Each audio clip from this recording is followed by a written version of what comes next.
Let me just quickly take you back to 2012. The entire country was seething over what happened to a 22-year-old in the national capital.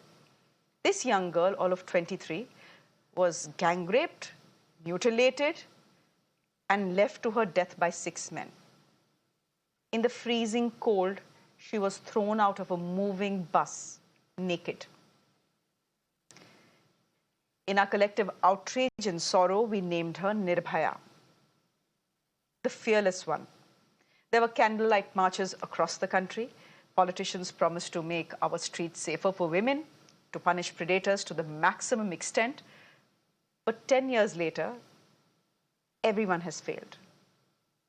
Our judiciary has failed, our policing has failed, our politicians have failed. Our women are no safer than they were on that fateful night in December 2012. Tomorrow marks 10 years of that day, which India remembers with horror and shame and with much anger. I spoke to Nirbhaya's mother ahead of what is surely a very painful day for the entire family. Listen in to a short snippet of that conversation. Asha Devi जी, हमसे बात करने के लिए बहुत बहुत धन्यवाद।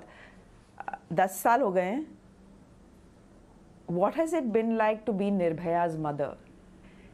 निर्भया की माँ, आप 10 साल से हैं। वो शायद बोझ बोलूँ उसको जो आपने उठाया है, वो समय कैसा रहा है? देखिए, वो समय तो बहुत बुरा रहा, जो कि हम शब्दों में नहीं बयां कर सकते, क्योंकि वो 12-13 दिन तो हमारे लिए बहुत मुश्किल रहा। क्योंकि कहते हैं कि जब तक सांस चलती है तो आदमी को आस रहता है, लेकिन हम लोग ऐसे माँ बाप थे कि हमें चीज़ें पहले से पता था कि नहीं, हमारी बच्ची बचेगी नहीं। कई डॉक्टर हमें बैठा बैठा समझाते थे कि आप अपने को तैयार रखिए, लेकिन फिर भी जब होश में रहती थी, देखती थी, थोड़ा सा कोशिश करती थी बात करने का, तो एक मन में आस था कि बच जाएंगी। लेकिन जो तकलीफ थी उनकी,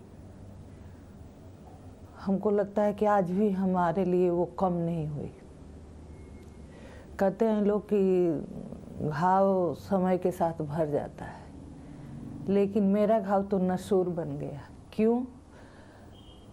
तब से और अब तक अभी भी कुछ न कुछ हर रोज होता रहता है। तो जब पता लगता है तो मुझे वही दिन याद आते हैं कि बताओ, बच्चियों का क्या कसूर है?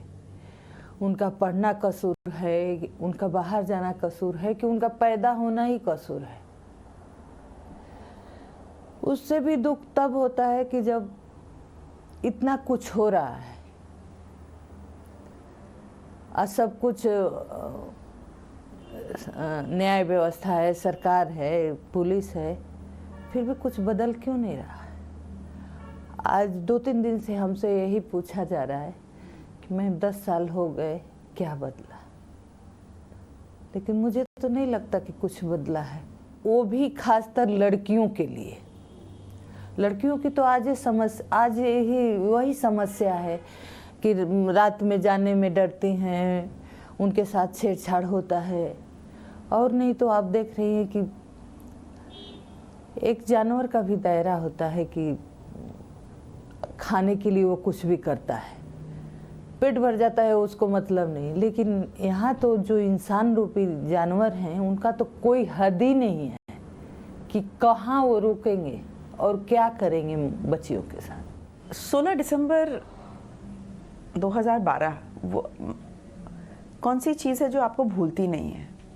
उसके 12-13 दिन बाद तो आपकी जो स्ट्रगल रही, आपकी बच्ची हॉस्पिटल में थी, लेकिन वो जो दिन है, उस दिन का ऐसा क्या चीज़ है जो आपसे भूलती नहीं? देखिए, उस दिन का यही है कि जब उनको तीसरे दिन होश आया तो हम लोग गए तो सबको पहचान गए। तो उन्होंने मुझे इशारा किया कि मैंने भूख लगी है।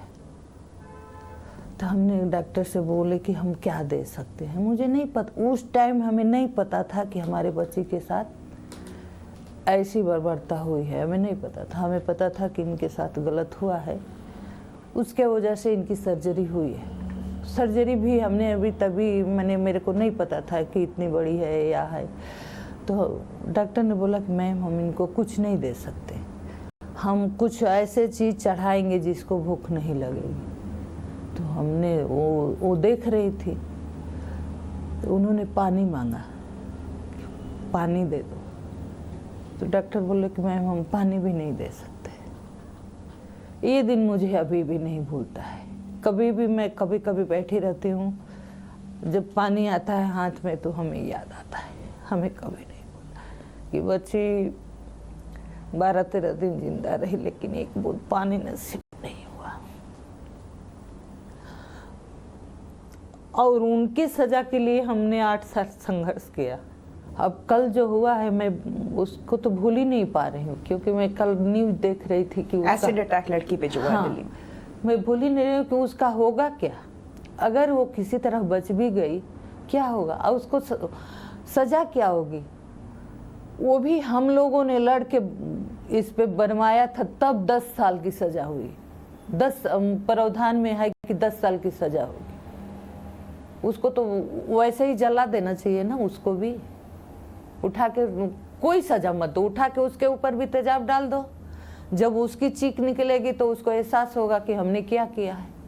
समाज में जो देखेंगे उसको भी एहसास होगा कि इसने किया तो इसके साथ ऐसा हुआ। उठा के डाल दो तेजाब।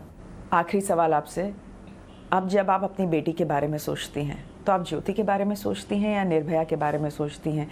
क्या सिर्फ आप अपनी बेटी को उस हॉस्पिटल बेड में जब सोचती हैं उसके बारे में सिर्फ हॉस्पिटल बेड पे सोचती हैं, या अच्छा समय जब आपकी वो गोद में थी, पढ़ रही थी, वो समय भी याद आता है? देखिए, मैं अगर सच बताऊं तो वो समय बहुत कम याद आता है। जब उनके साथ घटना हुई वो 23 साल की थी।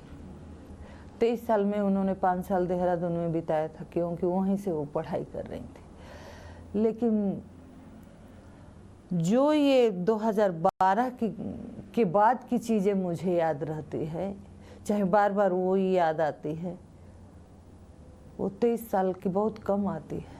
क्योंकि वो जो 12 दिन की तस्वीर है ना उनकी, वो दिमाग में, आंखों में ऐसे बैठी है कि पीछे जाने ही नहीं देती। आशा देवी, हमसे बात करने के लिए बहुत बहुत धन्यवाद। आपकी हिम्मत से बहुत लोगों को हिम्मत मिली है। Thank you very much.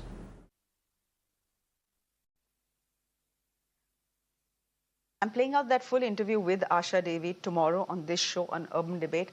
I urge all of you to tune in and just listen to this mother. That's all I ask of you.